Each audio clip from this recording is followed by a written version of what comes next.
রাজশাহী নগরীর বিন্দুর মোড় ও রেলগেটে প্রতি 10 মিনিটে হর্ন বাজানো হয় 573 বার। এতে অতিষ্ঠ এ পথে চলাচলকারীরা।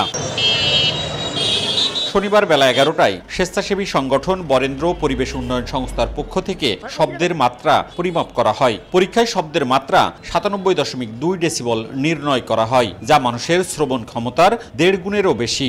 সর্বোচ্চ শব্দ থাকা উচিত 60 ডেসিবেল। তার মানে আমরা এখানে প্রায় 1.5 গুণেরও বেশি পাচ্ছি, যেটা আমাদের জন্য তো অত্যন্ত মারাত্মক। সংস্থাটি জানায়, সাহেববাজার, ভদ্রা, তালাইমারি ও লক্ষ্মীপুরেও শব্দের মাত্রা 75 ভাগ বেশি। শব্দ দূষণের অন্যতম কারণ যানবাহনের হর্ন, বিভিন্ন নির্মাণ কাজ। অতিরিক্ত শব্দে স্ট্রোক, হার্ট অ্যাটাক সহ বাড়ছে নানা স্বাস্থ্য ঝুঁকি। বাচ্চা, বৃদ্ধ, শিশু, আমরা যারা চালক, প্যাসেঞ্জার সবাই এই বিষয়ে সবাই ঝুঁকিপূর্ণ অবস্থান করছি। সবচেয়ে ভয়ানক বিষয় সেটা হচ্ছে যে হর্ন। এই রিকশার হর্নগুলো, সিটি হর্নগুলো, এগুলো অনেক দূরে পর্যন্ত শব্দকে কভার করে। পরিবেশ অধিদপ্তর ও নগর পুলিশ বলছে, শব্দ দূষণ নিয়ন্ত্রণে সচেতনতা বাড়ানোর পাশাপাশি আইন প্রয়োগ করা হবে। আমরা শুধু সচেতনতার পর্যায়ে এখন থেকে থাকবো না, আমরা কিন্তু বিষয়টা আইন প্রয়োগ করব এবং আইন প্রয়োগটা কিন্তু আপনাদের ক্ষেত্রে কঠোর হবে।